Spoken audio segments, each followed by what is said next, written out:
Hi friends, ಎಲ್ರಿಗೂ ನಮಸ್ಕಾರ. ನಾನು ನಿಮ್ಮ ಗೌತಮಿ ಗೋವಿಂದ್.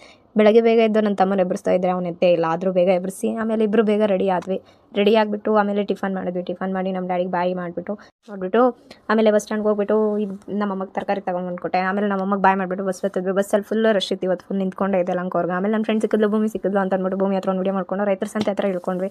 ಆಮೇಲೆ ನಾನು ನನ್ನ ತಮ್ಮ ನಮ್ಮ ಭೂಮಿಕಾ 3 ಜನ ಹೋಗ್ತಿದ್ವಿ. ನಡ್ಕೊಂಡು ಹೋಗ್ಬೇಕಾದ್ರೆ ಮಾತಾಡ್ಕೊಂಡು ಹೋಗ್ತಿದ್ವಲ್ಲ, ಸೊ ಏನೋ ಜೋಕೆಲ್ಲ ಆಗ್ತಾ ಇದ್ವಿ. ಆಮೇಲೆ ಹೋಗ್ಬೇಕಾದ್ರೆ ನಮ್ಮ ದೇವ್ರಿಗೆ ನಮಸ್ಕಾರ ಹಾಕೊಂಡು ಆಮೇಲೆ ಕಾಲೇಜ್ ಕಡೆ ಹೋಗ್ಬೇಕಾದ್ರೆ ಐಡಿ ಕಾರ್ಡ್ ಎಲ್ಲ ನೋಡ್ಕೊಂಡು ಎಲ್ಲ ಇದೆಯಾ ಅಂತ ಅಂದ್ಬಿಟ್ಟು ಎಲ್ಲ ನೋಡ್ಕೊಂಡು ಹೋಗ್ತಿದ್ವಿ. ಇದು ಇಂಪಾರ್ಟೆಂಟ್ ಅಲ್ವಾ, ಜಾಸ್ತಿ ಐಡಿ ಕಾರ್ಡ್ ಇಲ್ಲ ಅಂದರೆ ಒಳಗಡೆ ಬಿಡಲ್ಲ. ಆಮೇಲೆ ಸರಿ ಅಂತ ಕಾಲೇಜ್ ಒಳಗೆ ಹೋಗ್ತಿದ್ವಿ. ಹೋಗೋಷ್ಟರಲ್ಲಿ 8:41 ಆಗಿತ್ತು ಟೈಮ್. ಆಲ್ರೆಡಿ ಮುಕ್ಕಾಲು ಕ್ಲಾಸ್ ಆಗೋಗಿತ್ತು, 10 ನಿಮಿಷ ಇತ್ತು ಅಷ್ಟೇ. ಅಷ್ಟೊತ್ತಿಗೆ ನಮ್ಮ ಅನುಷ ಬಂದು ಹಾಯ್ ಮಾಡಿದ್ಲು. ಆಮೇಲೆ ಸರಿ ಅಂತ ಅಂದ್ಬಿಟ್ಟು ಇವ್ರು ನಾನು ಬರೋಲ್ಲ, ನೀವು ಹೋಗ್ರಿ ಅಂತಂದ್ರೆ ಸರಿ ಅಂತ ನಾನು ಹೋಗ್ತಿದ್ದೆ. ಕ್ಲಾಸ್ ಒಳಗೆ ಹೋಗೋಣ ಅನ್ಕೊಂಡ್ರೆ ಬಿಡಲಿಲ್ಲ ಸರ್. ಇನ್ನು 10 ನಿಮಿಷ ಇತ್ತು. ಸರಿ ಆಮೇಲೆ ನೆಕ್ಸ್ಟ್ ಕ್ಲಾಸ್ಗೆ ಬಂದರು. ಸರಿ ಅಂತ ನಾನು ನಮ್ಮ ಫ್ರೆಂಡ್ಸ್ ಜೊತೆ ಕೂತ್ಕೊಂಡಿದ್ದೆ. ಆಮೇಲೆ ಸರಿ ಅಂತ FSR ಬಂದರು. FSR ಪಾಠ ಮಾಡ್ತಾ ಇದ್ರೆ ನಾವು ಈ ರಿಂಗ್ಸ್ ಎಲ್ಲ ಹಾಕೊಂಡು 10 ಬೆರಳಿಗೂ 10 ರಿಂಗ್ ಹಾಕೊಂಡು ಈ ಥರ ಕ್ಲಾಸ್ ಟೈಮಲ್ಲಿ ಈ ಥರ ಮಾಡ್ತಿದ್ವಿ. ಸರಿ ಅಂತ ಬ್ರೇಕ್ಗೆ ಬಂದ್ವಿ.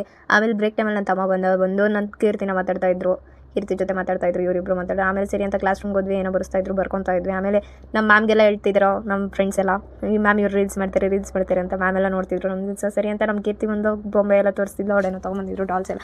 ಸರಿ ಅಂತ ಕ್ಯಾಂಪಸ್ಗೆ ಹೋದ್ವಿ. ಕ್ಯಾಂಪಸ್ಸಲ್ಲಿ ಹೋಗಿ ಕುತ್ಕೊಂಡು ಮಾತಾಡ್ಕೊಂಡಿದ್ವಿ. ನಾವು 3 ಜನ, ನಮ್ಮ ಹಿಂದೂ, ನಮ್ಮ ಕೀರ್ತಿ, ನಾನು 3 ಜನ ಕುತ್ಕೊಂಡು ಕ್ಯಾಂಪಸ್ಸಲ್ಲಿ ಮಾತಾಡ್ತಾ ಇದ್ವಿ. ಅಷ್ಟೊತ್ತಿಗೆ ನಮ್ಮ ಭೂಮಿಕಾ ಅವರೆಲ್ಲ ಬಂದರು. ಭೂಮಿ ಬಂದು ಪಾಪ ಅವಳು ಫೋನ್ ಹೊಡೆದೋಗಿತ್ತು, ಅದನ್ನೇ ತೋರಿಸ್ತಿದ್ದು ಅಂತ. ಆಮೇಲೆ ನಾನು ಫೋನ್ ಇಸ್ಕೊಂಡು ನೋಡಿದ್ರೆ ಫೋನ್ ಫುಲ್ ಡಿಸ್ಪ್ಲೇ ಎಲ್ಲ ಹೊಡೆದೋಗಿತ್ತು.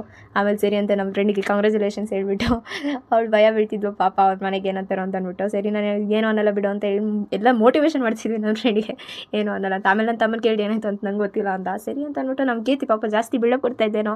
ಆಮೇಲೆ ಸರಿ ಅಂತ ಹೋಗ್ಬೇಕಾದ್ರೆ ನಮ್ಮ ವರ್ಷ ಸಿಕ್ಕಲ್ದು ಬಾಯ್ ಮಾಡ್ಕೊಂಡು ಆಮೇಲೆ ನಾವು 3 ಜನನೂ ಹಿಂಗೆ ಬಂದ್ವಿ. ಮನೆಗೆ ಹೋಗ್ಬೇಕಾದ್ರೆ ನಾವು 4 ಜನ ಬಂದ್ವಿ.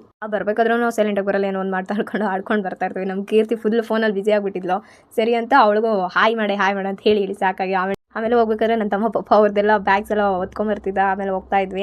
ಯಾಕೋ ಪಾಪ ನಮ್ಮ ಭೂಮಿ ನಾಚ್ಕೊತಾ ಇದ್ಲು ವಿಡಿಯೋಗೆ, ಯಾಕೋ ಗೊತ್ತಿಲ್ಲ. ಆಮೇಲೆ ಸರಿ ಅಂತ ಕೀರ್ತಿ ನಮ್ಮ ಬರತ್ ನಡ್ಕೊಂಡು ಹೋಗ್ತಾ ಇದ್ಲು. ನೋಡಿ ಹೆಂಗೋ ಹೇಳ್ಕೊಂಡು ಹೋಗ್ತಿದ್ದಾಳೆ, ಐಡಿ ಎಲ್ಲ ಹಿಡ್ಕೊಂಡು. ಆಮೇಲೆ ಅವಳನ್ನ ಹೇಳ್ಕೊಂಡು ಹೋಗ್ತಿದ್ದ. ಆಮೇಲೆ ನೋಡಿದ್ರೆ ಯಲಹಂಕದಲ್ಲಿ ಫುಲ್ ಟ್ರಾಫಿಕ್ ಆಗ್ಬಿಟ್ಟೈತೆ. ನನ್ನ ತಮ್ಮ ಏನೋ ಡೈಲಾಗ್ ಹೊಡಿತಿದ್ದ. ಸರಿ ಅಂತ ಹೋದರೆ ಫುಲ್ಲು ರಶ್, ಯಾಕಂದರೆ ನಾಡಿದ್ದು ಹಬ್ಬ ಅಲ್ವಾ, ಯುಗಾದಿ ಹಬ್ಬ ಅಲ್ವಾ, ಸೊ ಅದಕ್ಕೆ ಎಲ್ಲ ಫುಲ್ ರಶ್ ಇತ್ತು. ನಾವು ಹೂವು ಪರ್ಚೇಸ್ ಮಾಡ್ಕೊಂಡು ಹೋಗ್ತಾ ಇದ್ವಿ. ಆಮೇಲೆ ಬೇಕ್ರಿಯಲ್ಲಿ ಬಂದರೆ ಫುಲ್ ರುಚಿಯಾಗಿ ಕೇಕ್ ಎಲ್ಲ ಇರ್ತಿತ್ತು. ಸರಿ ಅಂತ ನನ್ನ ತಮ್ಮ ಪಕೋಡ ತೊಗೊಂಬಂದು ಆಮೇಲೆ ಸ್ಮೂತ್ ಕೊಡಿಸ್ತಾ ಎಲ್ಲರಿಗೂ. ಆಮೇಲೆ ಸ್ಮೂತ್ ತೊಗೊಂಡು ಸರಿ ಅಂತ ಆ ಕಡೆ ಬಂದು ಬಸ್ ಹತ್ತಿದ್ವಿ.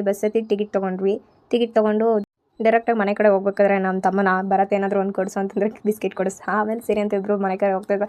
ನಮ್ಮ ಬೈಕ್ ಯಾಕೋ ಬಿಸಿಲಲ್ಲಿ ನಿಂತ್ಕೊಂಡಿತ್ತು. ಆಮೇಲೆ ಸರಿ ಅಂತ ಅಂದ್ಬಿಟ್ಟು ಹೋಗ್ಬಿಟ್ಟು ಗೇಟ್ ತೆಗೆದು ನಮ್ಮಮ್ಮ ನಮ್ಮಮ್ಮ ಬಂದ್ರಾ ಅಂತ ಕೇಳಿದ್ರು. ಆಮೇಲೆ ಸರಿ ಅಂತ ಅಂದ್ಬಿಟ್ಟು ಎಲ್ಲ ಕೊಟ್ಬಿಟ್ಟು ಸರಿ ಅಂತ ನಮ್ಮಮ್ಮ ನಮಗೋಸ್ಕರ ವೆಯ್ಟ್ ಮಾಡ್ತಿದ್ರು. ಆಮೇಲೆ 3 ಜನ ಒಟ್ಟಿಗೆ ಊಟ ಮಾಡಿಬಿಟ್ಟು ಇದ್ವಿ ಅಷ್ಟೇ ಫ್ರೆಂಡ್ಸ್. ಬಾಯ್, ಇನ್ನೂ ತುಂಬ ಕೆಲಸ ಇದೆ.